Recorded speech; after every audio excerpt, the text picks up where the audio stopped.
gravando ainda.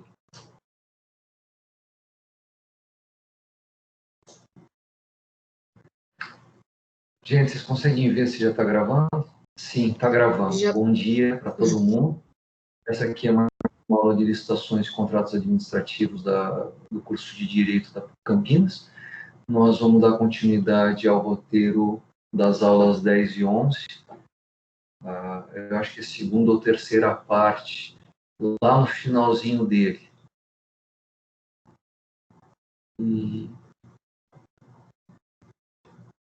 eu, de fato, não estou achando, o roteiro meu não está funcionando. Eu dei uma chance aqui para o computador para ver se começava a funcionar, mas não, realmente ele não quer. Aí o meu computador tem vontade própria nessas horas, ou eu que não sei mandar nele. Mas vamos lá, nós tratamos de licitação até agora, nas últimas, acho que 6 ou 7 aulas, talvez até mais. E em todas essas aulas, nós mostramos que a licitação é um processo, um procedimento constitucional previsto no artigo 7, no artigo 37, inciso 21, é obrigatório. Existem certas exceções a essa regra, ou seja, existe a possibilidade de a administração pública dispensar, determinar a dispensabilidade ou verificar que a licitação é inexigível, mas isso são exceções à regra. A regra é a obrigatoriedade da licitação, ou seja, para se gastar dinheiro público, para se comprar um bem, para receber a prestação de um serviço, ou para realizar uma obra pública, contratar uma empreiteira para fazer uma obra, é fundamental, é determinante para o mandamento constitucional que haja a licitação. E nós vimos que existem várias modalidades licitatórias, ou seja, dependendo do que será feito, ou dependendo do preço, a licitação seguirá uma modalidade dentre aquelas previstas no ordenamento jurídico. O critério de classificação e o critério de julgamento da proposta mais vantajosa, segundo a legislação atual, nós temos 4 critérios ou 4 tipos de licitação, pelos quais a comissão de licitação ou o pregoeiro determinam qual é a melhor proposta, ou seja, nós tratamos da proposta de critério ou tipo menor preço, melhor técnica, técnica e preço, e maior lance ou oferta. E nós tratamos de tudo isso na ordem das fases da licitação, e acabamos usando, embora toda licitação tenha praticamente as mesmas fases, a habilitação, classificação, julgamento, homologação e a adjudicação, nós seguimos esta ordem. Aliás, nós seguimos a ordem que a lei determina para a modalidade de concorrência, e nessa modalidade, a ordem das fases é a habilitação, depois a classificação, depois o julgamento, depois a homologação e depois a adjudicação do contrato para o vencedor. E acho que nós falamos de todas as fases, e neste momento nós deveríamos tratar da aula 10 e 11, como a Maria Júlia colocou aqui no roteiro, e meu computador ainda não quer funcionar, e eu vou tentar seguir o roteiro sem estar com o roteiro, mas tudo bem. Eu acho que a gente precisa entender isso. Olha que maravilha, meu computador resolveu funcionar bem na hora. Eu já ia pedir para vocês abrirem no artigo 49 da Lei de Licitações, mas eu já cheguei aqui no meu roteiro. E já que no roteiro eu falo que tem uma introdução que é necessária, eu vou ler essa introdução para nós. Do mesmo modo que o juiz não pode revogar uma lei, porque a lei só pode ser revogada pelo Poder Legislativo, o juiz também não possui nenhuma competência, nenhum poder judicial, jurídico, nenhum poder instituído para revogar um ato administrativo. Só o administrador tem competência para revogar seus próprios atos, que é a chamada questão do mérito administrativo. Então, a revogação se refere ao exame de mérito sobre a conveniência e oportunidade de manter um ato já baixado pela autoridade pública. Ou seja, existe um ato qualquer que foi posto pela autoridade, que foi dado validade a esse ato, e por causa dessa validade ele poderia gerar consequências no mundo jurídico e no mundo real. E esse ato ele deve ser considerado legal, válido e eficaz, porque baixado por autoridade competente, segundo as regras de positivação desse ato normativo. Ou seja, a autoridade que coloca o ato tem a prerrogativa de revogá-lo quando entender conveniente e oportuno. Uma coisa importante é que essa decisão pela revogação, ela não pode ser entendida como arbitrária. Não é porque o Congresso Nacional tem a prerrogativa de revogar uma lei que o Congresso Nacional vai revogar todas as leis a hora que ela quiser, a hora que ele quiser. É preciso que haja um motivo, é preciso que haja uma justificativa, é preciso que as circunstâncias sejam analisadas de modo a mostrar que importa trocar uma lei por outra ou importa jogar uma lei fora, certo? E veja, ainda que o administrador público tenha a possibilidade de jogar uma lei fora, ainda que o administrador público do Poder Executivo tenha a prerrogativa de jogar um ato administrativo fora, não é para perder tempo, expediente, tranquilidade, jogando fora, revogando coisas que já estão postas. Como o interesse é público e como há uma supremacia desse interesse público e como esse interesse público é indisponível, a revogação ela também é um ato que precisa ser feito com responsabilidade. Não é porque eu sou o presidente da República recém-eleito que eu posso revogar todos os atos do presidente da República anterior a mim. Não é porque eu sou o presidente e posso revogar um ato, não é porque eu sou governador, eu sou prefeito e posso baixar os atos administrativos que eu quiser dentro da minha esfera de competência, que eu vou revogar o que já foi feito. Não faz sentido revogar alguma coisa e causar insegurança. Não faz sentido eu jogar fora alguma coisa dizendo que o interesse público que estava protegido, que estava promovido por aquele ato anterior, não tem... O interesse público não é do governante, não é do administrador. Ele administra esse interesse público. De modo que qualquer tentativa dele de fazer uma revogação sem identificar que aquela revogação também possui interesse público, ou seja, a revogação daquele ato, naquele momento, naquelas circunstâncias, se mostra mais adequado ao interesse público do que o ato revogado. E nessa avaliação de compatibilidade, nessa ponderação de interesse entre o interesse público A e o interesse público B, é preciso que o administrador tenha total responsabilidade e total...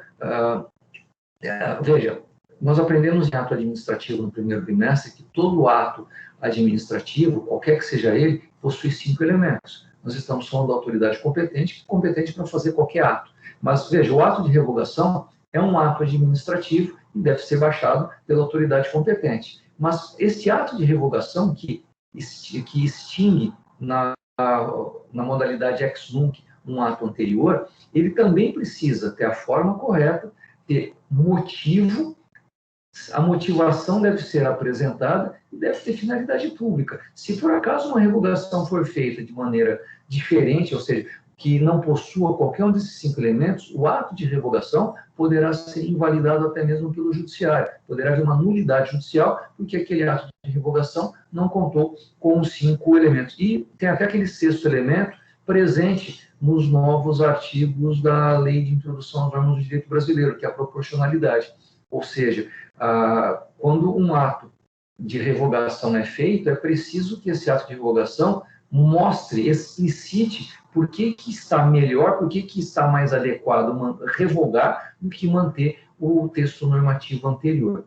Tudo bem? Então, é bem importante lembrar do Instituto da Revogação nesse sentido, para não parecer que o administrador, por ser competente, pode revogar a hora que ele bem quiser. Embora, formalmente, ele possa, a qualquer momento, fazer essa revogação, se essa revogação não possuir os 5 elementos, além da competência, forma, finalidade, motivo e objeto, principalmente e proporcionalidade, por causa da determinação expressa da LINDB, essa revogação deve ser considerada um ato arbitrário e, portanto, nulo. Então, veja, a revogação refere-se a exame de mérito sobre a conveniência e a oportunidade de um ato legal, válido e eficaz de ser retirado no mundo do direito. Com a revogação, o ato deixa de gerar efeitos por conta de sua retirada, mas era válido, os efeitos gerados até o momento da revogação permanecem. O judiciário pode anular atos ilegais. O administrador também pode realizar esses atos, mas a anulação impõe a exclusão do ato desde a sua positivação, eliminando-se todos os seus efeitos desde então, ainda que haja a possibilidade de modulação. Bom, essa daí é a introdução básica para saber a diferença, para lembrar a diferença de anulação, invalidação e revogação, e a gente continua no artigo 49 da Lei 8.666, que eu transcrevi aqui no roteiro. Artigo 49. A autoridade competente para aprovação do procedimento licitatório somente poderá revogar a licitação por razões de interesse público decorrente de fato superveniente devidamente comprovado, pertinente e suficiente para justificar tal conduta, devendo anulá-la por ilegalidade, de ofício, por provocação de terceiros, mediante parecer escrito e devidamente fundamentado.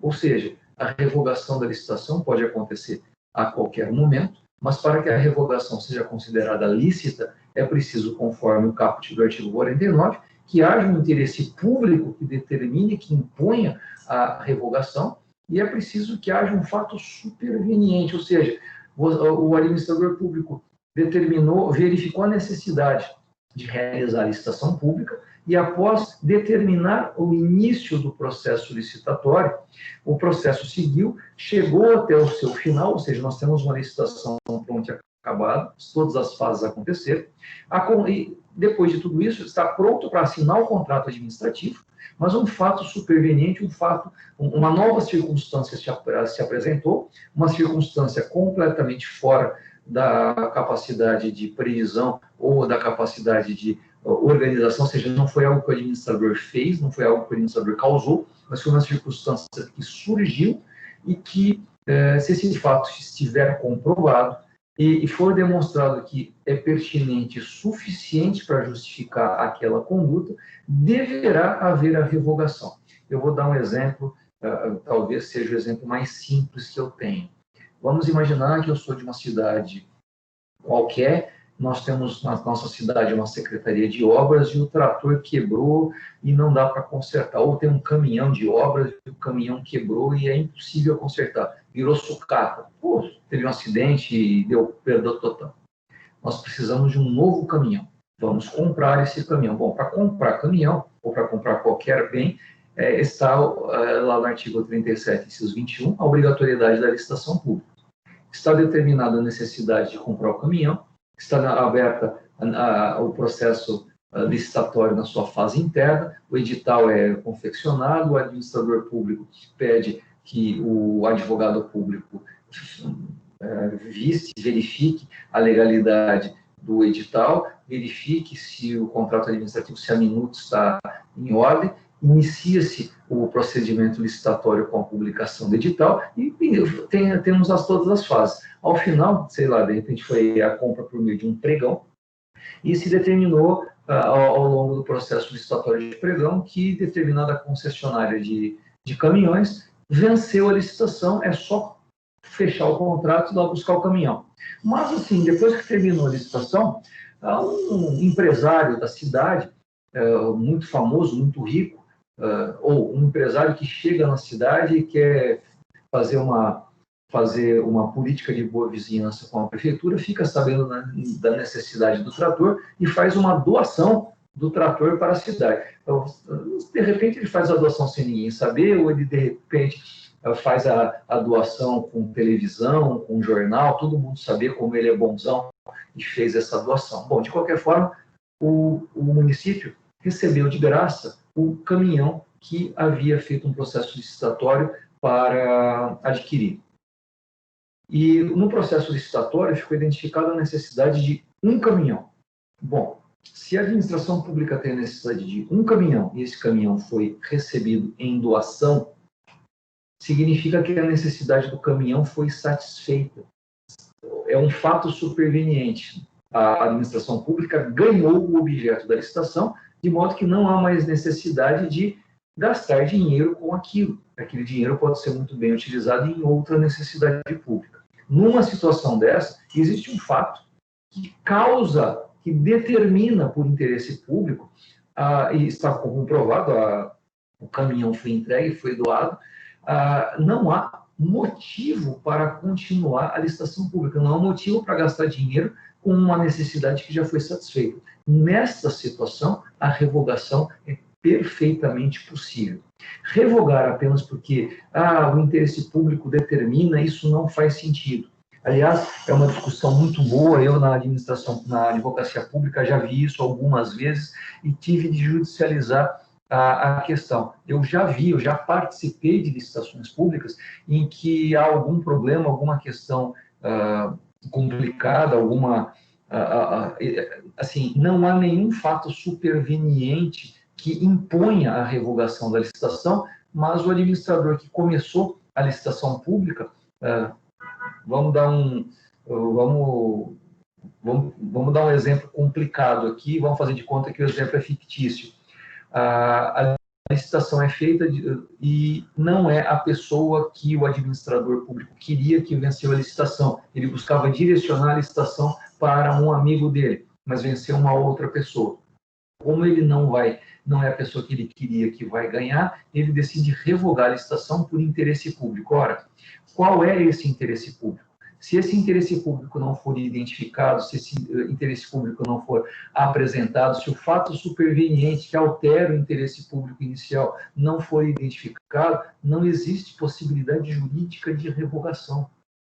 E ainda que você vai, e já aconteceu, tá? Se vocês pegarem, acho que vocês já fizeram essa pesquisa em alguns dos trabalhos acadêmicos avaliativos que eu lhes apresentei, o advogado vai até o judiciário para dizer que esse ato de revogação é ilícito e o juiz, ele muitas vezes escreve que a revogação é uma decisão discricionária do administrador público e, por ser discricionária, o judiciário não tem que se meter.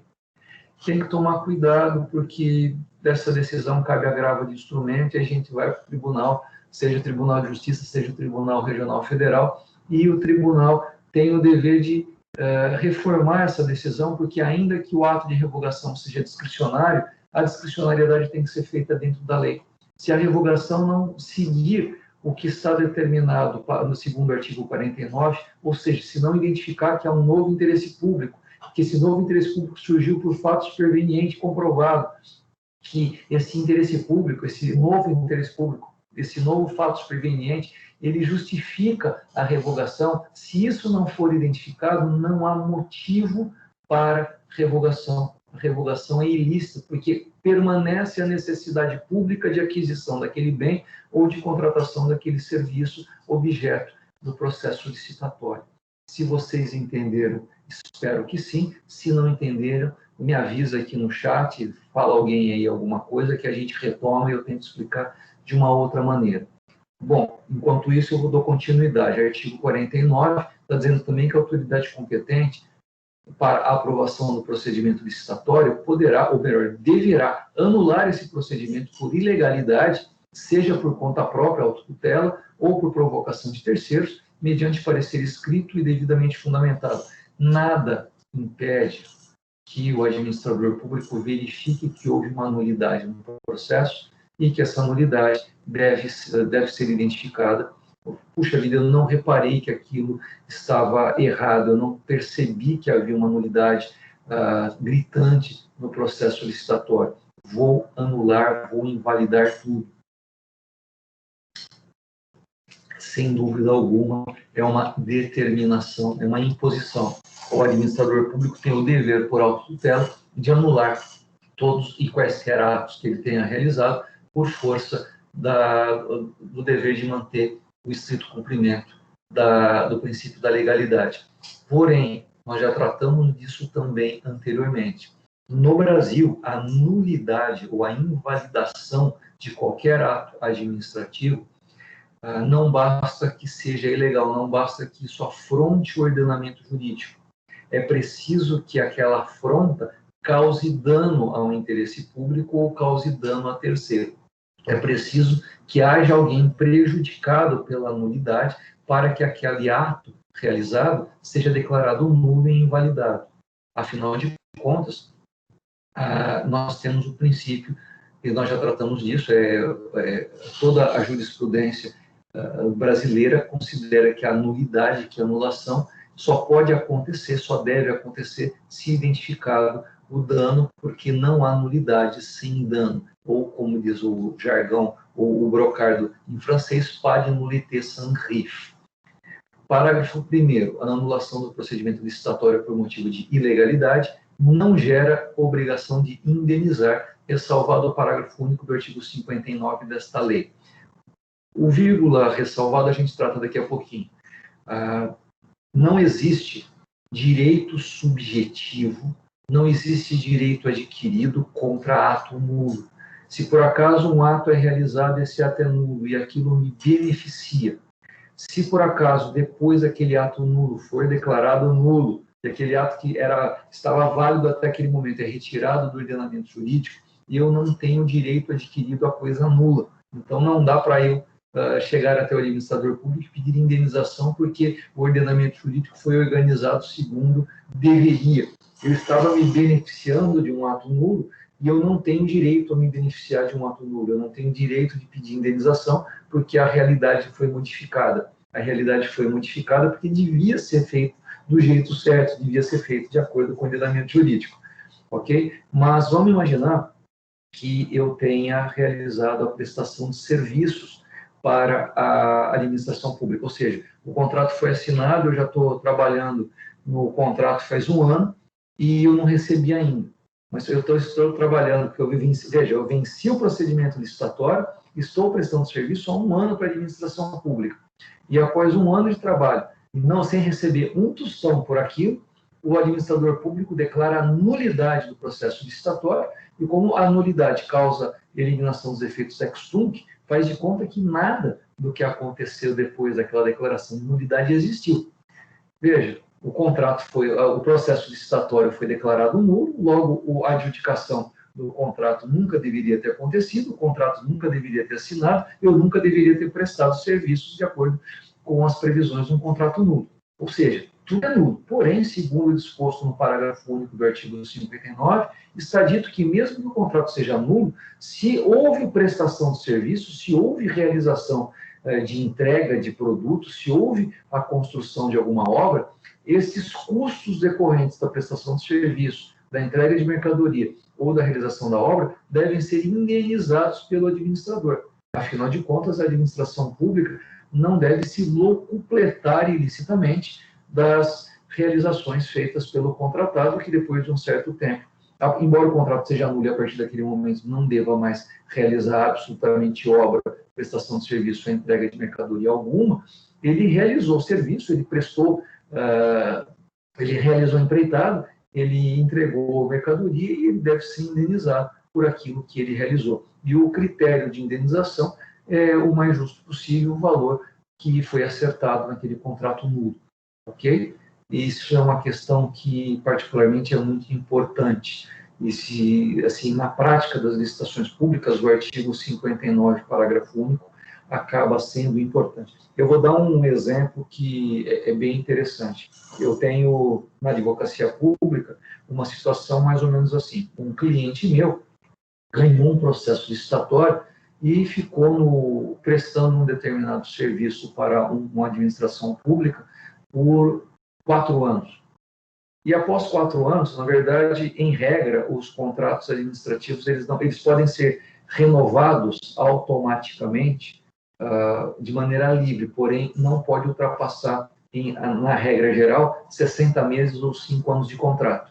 Quando chega neste momento do 5º ano, ainda que por padronização, ainda que por eficiência, é possível renovar automaticamente algum contrato de 1 ano 4 vezes, ao chegar no aniversário de 5 anos do contrato, a lei de licitações impõe que haja uma nova licitação. Pode até ser que esse prestador de serviço que ficou 5 anos na prefeitura vença a nova licitação e continue mais 1 ano e fique renovando. Mas a cada 5 anos, em regra, o contrato de prestação de serviços ou de fornecimento de mercadoria precisa de uma nova licitação.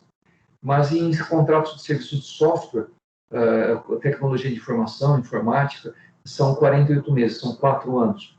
E esse o meu cliente prestou serviço de software por 48 meses e havia necessidade de uma nova licitação. O problema é que a administração pública, por algum motivo, não se esqueceu de fazer a preparação para um novo contrato. Ou seja, deu 48 meses, aquele meu cliente não poderia mais continuar prestando serviço, porque, afinal de contas, o contrato formalmente se encerrou. Só que ele prestava um serviço que era considerado essencial para a prestação de serviço público. Não havia a possibilidade da administração pública daquele ente administrativo, daquele ente político, prestar serviços públicos essenciais, ou seja, ele tem o dever de realizar a continuidade e a universalização de serviços públicos. Isso só era possível por meio desses sistemas de informática. Não dava para realizar atendimento público sem os sistemas instalados no serviço público. Ou seja, acabou o contrato, ele tinha que ir lá e tirar todos os softwares dele, e a partir daquele momento a prefeitura não estava mais autorizada a realizar os softwares porque não tinha terminado o licenciamento do software. Ele teria que realizar atendimento público na base da prancheta, na base da mão, e isso acaba sendo completamente ineficiente. Não dá para realizar atendimento ao público de maneira massiva, sem uma estrutura de gestão de tecnologia de informação. Pelo menos hoje em dia não dá mais. O que aconteceu? A administração pública pediu a ele para, olha, fica aí mais uns meses até a gente fechar a nossa licitação pública. E ele tinha condição de manter o serviço público, e ele manteve numa situação, vamos dizer assim, até por um lado amistosa, por um lado uma política de boa vizinhança, mas por outro, já que ele estava prestando serviço, ele queria receber por aquilo. E o que aconteceu? Ele ficou 6 meses, ou 7, não me lembro, trabalhando de graça.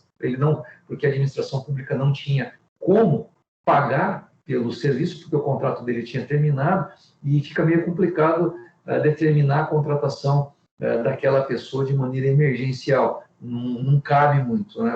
Assim, não existe emergência naquela situação, porque o administrador deveria ter... Veja, uma coisa importante, o administrador tem como fundamento, um dos fundamentos principais de sua gestão, o princípio do planejamento. Ou seja, planejar significa saber que daqui a 6 meses o contrato vai terminar, eu preciso fazer uma licitação pública.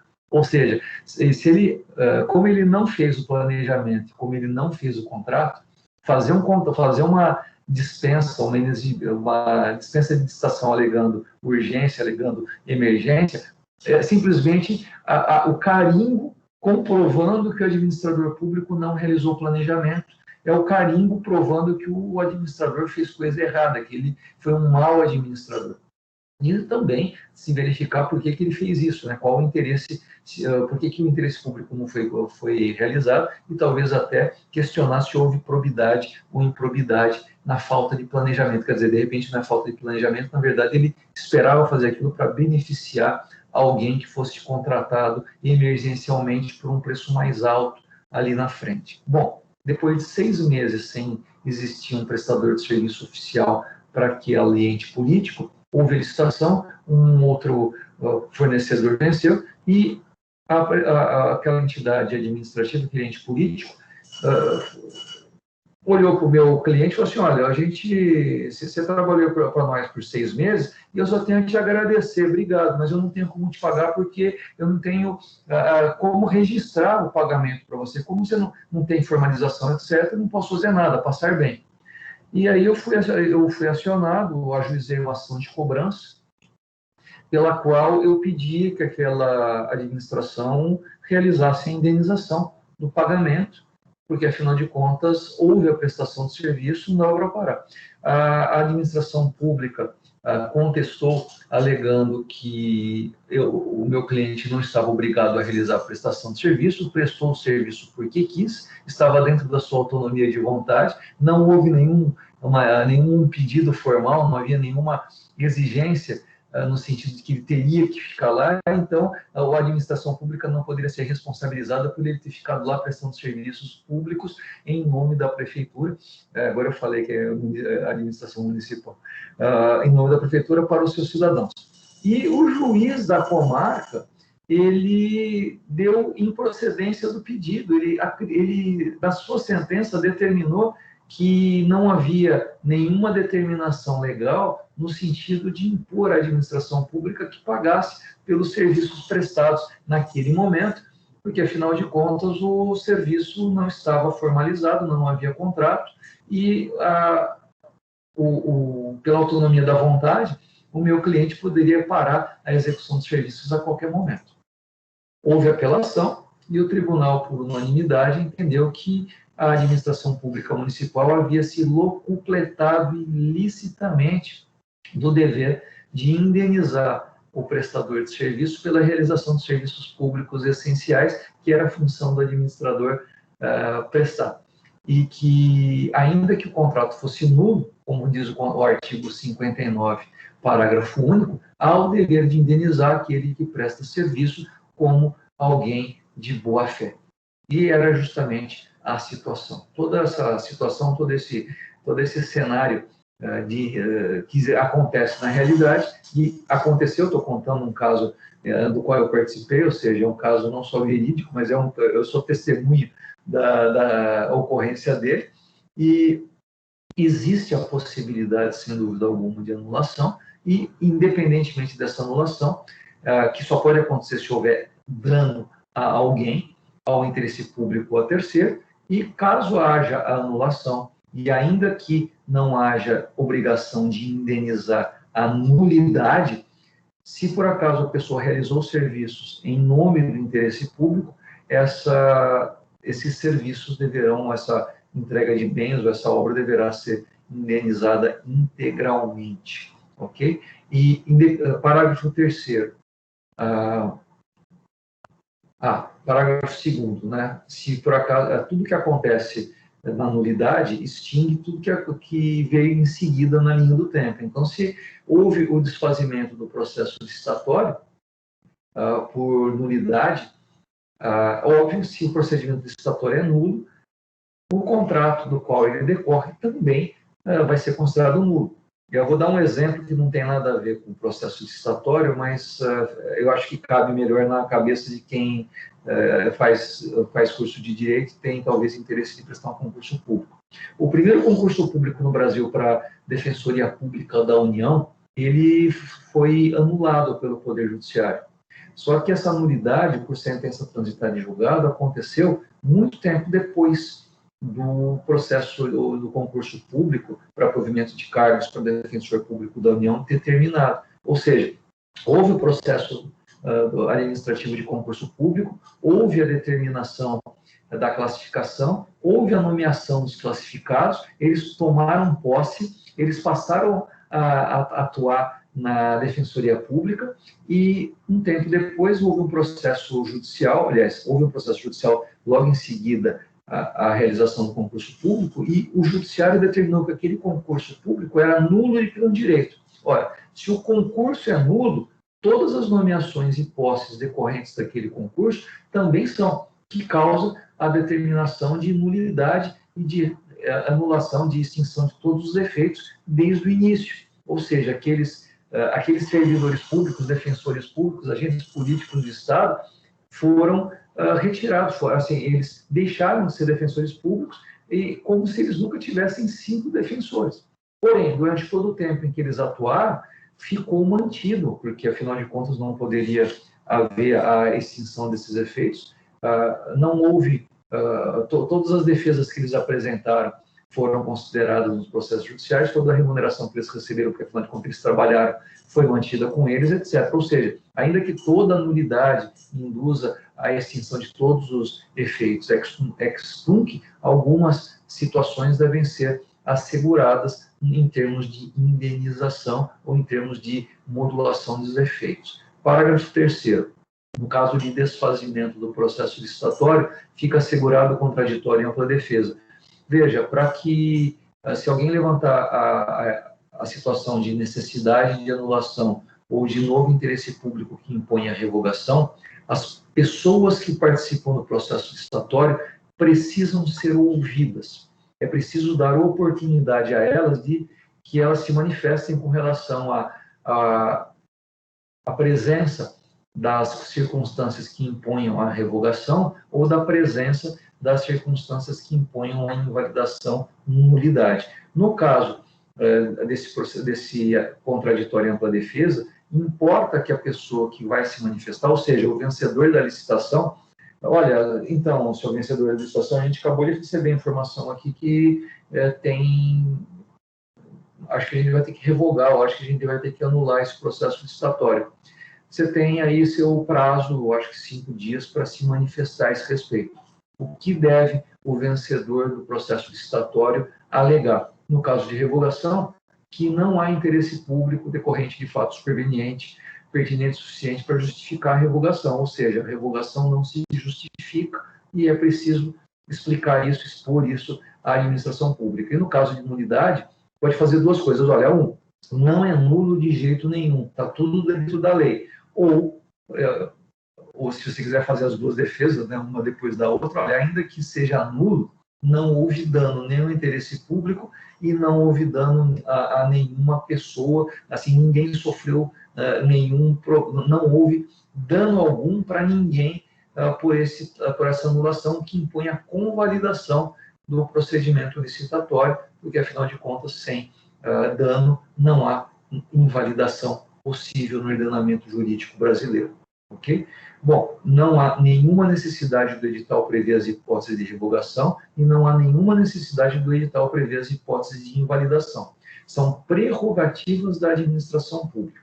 O que se exige apenas é que, seja a revogação ou a invalidação, esse fato deva ser comunicado ao vencedor da licitação para que esse exerça contraditório e ampla defesa e, após ele se manifestar no processo, o administrador público poderá determinar a revogação e invalidação ou acatar as considerações do vencedor da licitação ou acatar as considerações do advogado público e manter o ato administrativo.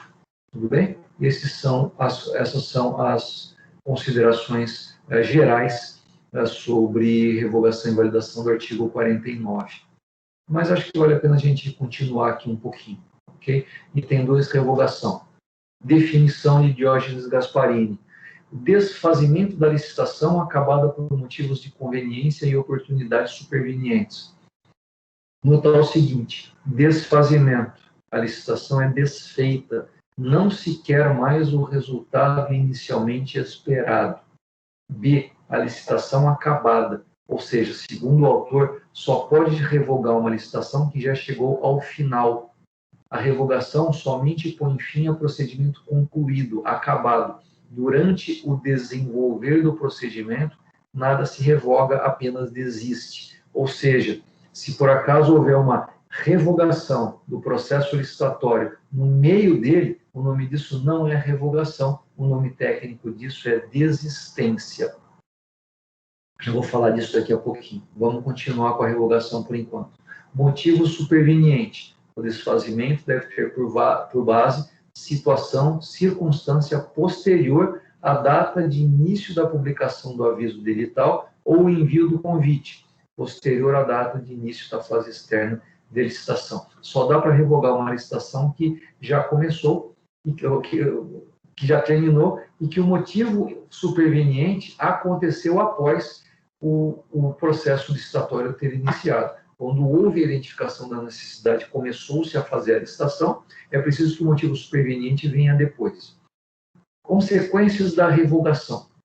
Primeiro, a revogação deve impedir a celebração do contrato.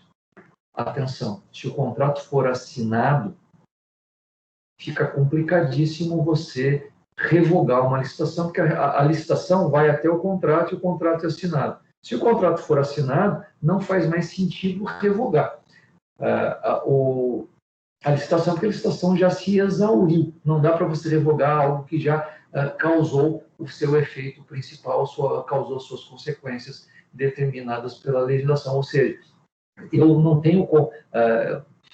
vou dar um exemplo bobo. O meu empregador me concede férias de 30 dias e quando chega no 30º dia, no dia seguinte, estou voltando para o trabalho, ele manda uma carta para mim: nós estamos revogando as suas férias, volte no 31º dia para o trabalho. Não dá para revogar algo que já se exauriu. Então, a revogação precisa acontecer antes da assinatura do contrato, do contrário, o contrato é assinado e, veja, os atos licitatórios no procedimento de licitação, eles acontecem visando, com a finalidade de assinar o contrato com o melhor contratante, com a melhor pessoa que trouxe a melhor proposta. Se por acaso eu atingir o contrato assinado, não é mais possível revogar o ato administrativo. E não é possível revogar o contrato. Não existe revogação de contrato, porque aí você já não é mais a administração pública que pode fazer isso. O contrato foi assinado, é um negócio jurídico bilateral, não faz sentido, o termo técnico não cabe, não há revogação de contrato. B, com a revogação, os licitantes são liberados da responsabilidade de continuar a participação. Olha, revogamos, vocês podem ir para casa. E C, permite entregar ao vencedor o direito a uma indenização. Com a revogação, havia lá a expectativa. Por favor, vamos ver uma coisa interessante. Se eu venci uma licitação pública e a licitação pública é vencida por mim, eu vou assinar um contrato, a revogação por fato superveniente permite ao vencedor pedir indenização pelos gastos que ele teve, pelos custos que ele teve por participar do processo licitatório. E esse vencedor, por não receber o contrato, ele deverá ser indenizado por todos os custos, por todos os gastos que ele está até ali. Não cabe dano moral, não cabe, puxa vida, eu tinha uma expectativa de contrato, então devo ser indenizado por isso, não chegamos a tanto. E a revogação não permite que o processo licitatório seja renovado, teria que fazer tudo de novo. Algumas dessas consequências, vistas de outro modo, podem ser consideradas finalidade e não consequência da revogação. Eu não vou perguntar para vocês nunca quais são as consequências ou quais são as finalidades da revogação, porque há autores que dizem que essas são as consequências e alguns dizem que são justamente a finalidade. A revogação existe para que tudo isso aconteça. Mas eu não vou discutir a respeito dessa possibilidade de finalidade, eu entendo, junto com o Diógenes Gasparini, que são consequências. Continuando. As considerações abaixo sobre o ato revocatório são transcritas do Diógenes Gasparini. Fiquem à vontade para ler se acharem interessante. Eu particularmente acho, mas pelo horário eu acho que vale a pena deixar isso para vocês depois. Eu não sei se eu vou falar de desistência. Vamos partir aqui, gente. No roteiro, o item 4, um pouquinho mais abaixo, trata de desistência. Eu volto para... depois da revogação, acho que vale a pena falar da desistência em seguida. Então, eu estou aqui na página 5, o item 4.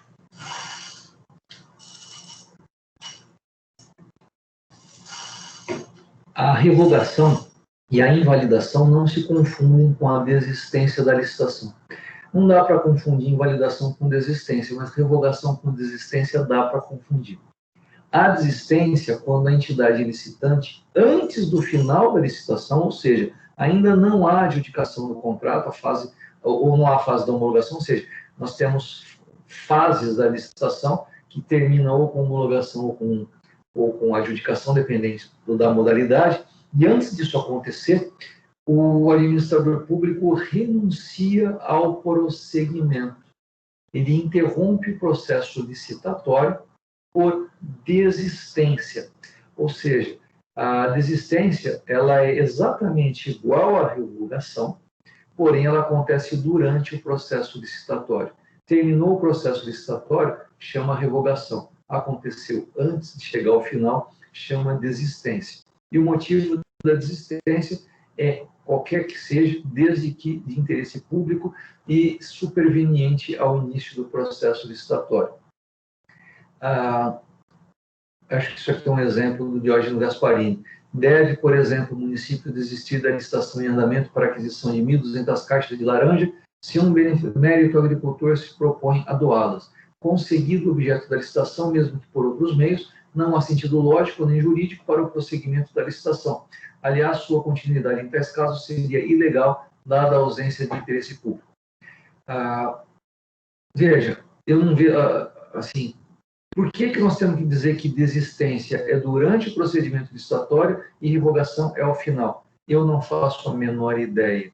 Desistência é uma revogação durante o processo licitatório e revogação é a desistência após o processo licitatório ter chegado ao final e só falta assinar o contrato. Mas fazer o quê? Faz parte da doutrina.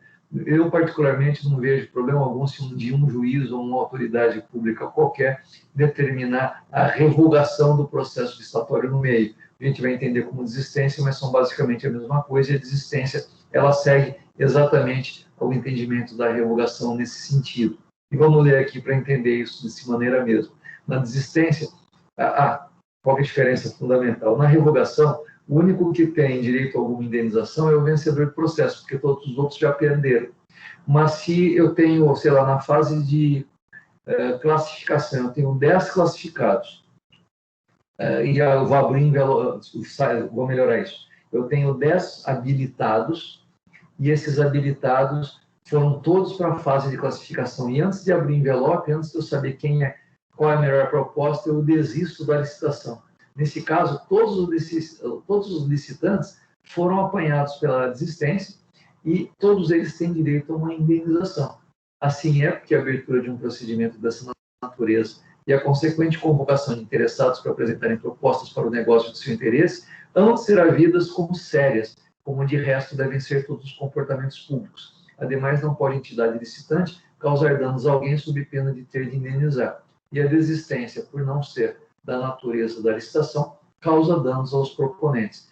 A licitação pública, vamos fazer uma licitação, aí vai todo mundo lá para o poder público participar da licitação. Chegou lá, o administrador fala, não quero mais, obrigado, tchau. O fato de eu ter ido lá para cumprir um interesse meu, mas que também é interesse público, se houver uma desistência, ainda que ela seja fundada, se ela for infundada, essa desistência é nula. Mas se essa desistência for fundada, eu não posso impedir que haja desistência, mas eu tenho o direito de ser indenizado, e todos que participaram da licitação pública têm esse direito. Bom, continuando. Desse modo, pode-se dizer que a revogação diferencia-se da desistência pelas seguintes notas. A revogação incide em procedimento acabado. A desistência incide em procedimento que está em andamento. 2. Na revogação só tem direito à indenização o licitante e vencedor. Na desistência, todos os licitantes que estavam participando no certame no momento da desistência têm direito à indenização. Com a invalidação, a desistência tem as seguintes distinções. Na invalidação, motivo é ilegalidade. Na desistência, conveniência, oportunidade ou mérito. A bateria está terminando, vamos dar uma carta.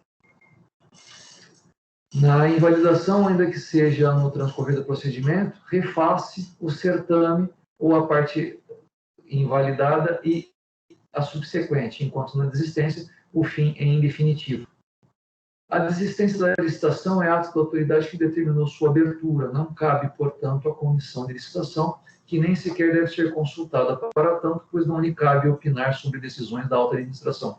Aliás, uma coisa, a comissão de licitação, ela atua de maneira vinculada. Ela não possui competências, não possui atribuições para realizar decisões de mérito administrativo, nem o pregoeiro. A conveniência e oportunidade cabe à autoridade licitante que manda na comissão de licitação, que manda no pregoeiro. Contra este ato de desistência não pode se insurgir nenhum dos proponentes. Este somente tem direito a uma indenização, cujo montante não pode ultrapassar o valor das despesas realizadas e comprovadas até aquele momento, em razão da participação no certame. O ato de desistência, como ato administrativo, deve ser devidamente motivado. Contra ele cabem recursos administrativos e judiciais. Se houver motivo para tanto, a desistência pode ser revogada e, se expressamente previsto nessa revogação, pode ser restaurado o procedimento com um aproveitamento no que couber dos atos e fases já realizados. No entanto, apesar de poder haver restauração, os proponentes não estão obrigados a prosseguir no novo certame, ainda que esteja em vigor o prazo das propostas, salvo se concordar. Bom, qual que é a diferença de desistência para revogação? Tecnicamente falando, o instituto da revogação é exatamente igual ao instituto da desistência nesse caso. É preciso que haja fato superveniente e que as novas circunstâncias imponham o término, o desfazimento do processo licitatório. Se o processo não terminou, chama desistência. Se o processo terminou, chama revogação. Vamos retomar um pouquinho aqui no item 3, na página 3, a invalidação.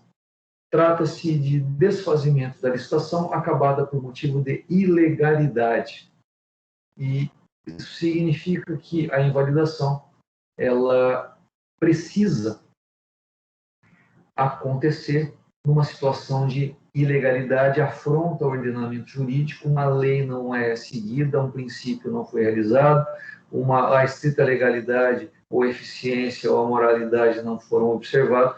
Isso impõe que o procedimento seja, o procedimento como um todo, ou alguma coisa que aconteceu no procedimento seja declarado nulo e que se retome a situação anterior.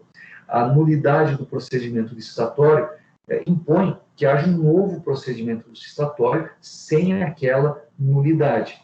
De modo que, veja, por isso que eu falei que não há nulidade sem dano. Se por acaso houve um dano, é preciso que aquela nulidade seja refeita, ou melhor, que aquela nulidade seja desfeita e que a legalidade se restabeleça. Porém, se identifica que alguma coisa aconteceu lá atrás e aquilo é nulo, se aquilo não causou dano para ninguém, se aquilo não permitiu que o vencedor vencesse, ou seja, se o vencedor venceu, mas ele está lá como beneficiário, como terceiro de boa-fé, ele está lá como alguém que não contribuiu para aquela nulidade, ou seja, ele não usou da nulidade para vencer o jogo, ele não usou de uma ilegalidade para ganhar a licitação, o processo licitatório deverá ser necessariamente convalidado e aquela pessoa deverá ser mantida como vencedor do certame, porque ele não causou a nulidade. Porque, afinal de contas, se ele tivesse causado a nulidade, ele se aproveitou de algo ilícito para ganhar um contrato, e isso deve ser considerado completamente fora das leis. E, basicamente, eu acho que com isso, se vocês quiserem, eu posso até ler todo o roteiro, mas é desnecessário, porque todos vocês têm os roteiros aí com vocês. Mas acho que vale a pena a gente ler aqui as diferenças entre revogação e invalidação, que tem a ver com mérito e legalidade. Quais as diferenças? Estou aqui na página 5, no comecinho dela. Primeira diferença, pelo momento de seu pronunciamento. Na revogação, ela ocorre ao final da homologação. Na invalidação, ela pode acontecer a qualquer momento. A desistência pode acontecer em qualquer momento durante as fases também, tá? Segundo, pela autoridade competente pela sua prática. Na revogação, a autoridade competente para homologar ou que seja superior. Na invalidação, a própria comissão de licitação pode fazer isso, porque, afinal de contas, a comissão de licitação atua de maneira vinculada e, atuando de maneira vinculada, qualquer nulidade deve ser identificada. Uma coisa importante, a comissão de licitação, ela identifica a ilegalidade, mas é perfeitamente que não tenha havido dano, e para verificar se houve dano, para constatar que houve dano ou não e para que convalide o ato, eu entendo que a comissão de licitação não tem autoridade, não tem competência alguma para fazer isso. Nessa situação de invalidação, a comissão de licitação identifica a nulidade e avisa a autoridade superior que houve uma nulidade e que deve refazer o procedimento, porque, afinal de contas, a nulidade causa extinção dos seus efeitos na forma ex tunc, ou seja, desde o momento que a nulidade aconteceu. A autoridade pública superior à comissão de licitação pode fazer duas coisas. Claro que após ouvir todas as pessoas envolvidas. Primeiro, pode confirmar a nulidade e determinar o desfazimento de tudo que aconteceu até o momento da nulidade, joga a nulidade fora e recomeça a partir dali. Ou pode identificar que não houve dano e, não havendo dano, está tudo convalidado, continuamos no momento em que nós paramos e não precisamos voltar e refazer tudo desde o momento da nulidade que foi convalidada. E a convalidação, lembrando também, a previsão expressa, por exemplo, no artigo 55 da Lei 9784. E a Lei de Introdução ao Ordenamento do Direito Brasileiro possui alguns critérios de proporcionalidade que podem ser utilizados agora com relação à identificação das consequências dos atos de revogação, dos atos de nulidade, dos atos administrativos como um todo.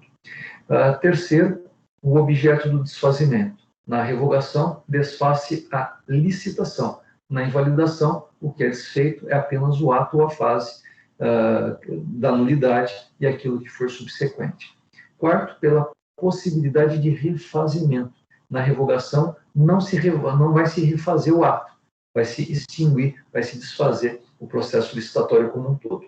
E na invalidação, cabe refazer tudo. Aliás, impõe-se refazer tudo na invalidação. E quinto, pelo motivo da extinção. Na revogação é sempre uma decisão de mérito, na invalidação é sempre a ilegalidade. Bom, eu acho que com isso nós damos conta de absolutamente todas as questões envolvendo invalidação, nulidade, revogação e desfazimento. E com isso nós encerramos as questões envolvendo licitações públicas. A lei de licitações, a primeira parte que trata de licitações, está lecionada, está entregue a vocês, e quem por acaso não teve as aulas ou não assistiu às aulas, tem a oportunidade de assisti-las no canal do YouTube. Eu subi todas as nossas aulas para lá. Eu sei que ninguém entrou, o YouTube me mostra se houve ou não alguém que assistiu, e eu consigo verificar que, embora esteja lá, e embora não estejam todos os alunos aqui na aula assíncrona, não houve ninguém que entrou lá para ver as aulas, mas, de qualquer forma, elas estão lá à disposição de quem quiser assisti-las. E, neste momento, que são 9 horas, eu queria convidar a todos para participarem de uma palestra que vai acontecer agora a partir das 9h30, no programa de pós-graduação em sustentabilidade da PUC Campinas, em que nós receberemos alguns professores nacionais e internacionais que vão tratar de casos de sucesso na implementação dos Objetivos do Desenvolvimento Sustentável da Agenda 2030, e vão tratar desse assunto. A palestra começa agora às 9h30 e vai até meio-dia, meio-dia e meia. Eu posso mandar o link para vocês pelo chat daqui a pouquinho, caso interesse, e eu vou pedir a licença a vocês para encerrar a aula mais cedo, porque eu faço parte da palestra, eu serei um dos mediadores, debatedores, e eu preciso ir para o local, o link da palestra. Eu preciso estar lá um pouquinho antes para preparar tudo. Então, eu peço desculpas por esse inconveniente, por não podermos terminar a aula no horário correto, porque eu realmente preciso sair um pouco mais cedo. Eu peço suas desculpas por ter que sair um pouco mais cedo desse compromisso para poder chegar a tempo do outro compromisso que começa daqui a pouquinho. Eu agradeço a todos pela presença. Eu não vou ter a oportunidade agora de responder a nenhuma dúvida, mas se vocês, por acaso, tiverem alguma dúvida, seja desta aula, seja, por exemplo, dos trabalhos avaliativos, poucos trabalhos foram recebidos, eu imagino que estão se preparando para entregar os trabalhos que terminam o prazo dia 20 e dia 30 deste mês. Estou à disposição de todos para a continuidade do processo, da nossa matéria. Na próxima aula, quinta-feira, às 8 da manhã, nós começaremos a tratar de contratos administrativos. Nós temos 2 roteiros de contrato administrativo. Quando eu fiz, ele estava um pouquinho, eu achei muito sintético, e eu acabei fazendo um outro. Então, nós temos 2 roteiros, um chama Contratos Administrativos, o outro chama Pontos Importantes sobre Contratos Administrativos. São os 2 textos que nós vamos utilizar da próxima, provavelmente até o final do semestre. A todos, pela gentileza, muito obrigado, e fico por aqui. A gente conversa na próxima aula. Muito obrigado a todas, muito obrigado a todos, e a gente se vê. Parei a gravação.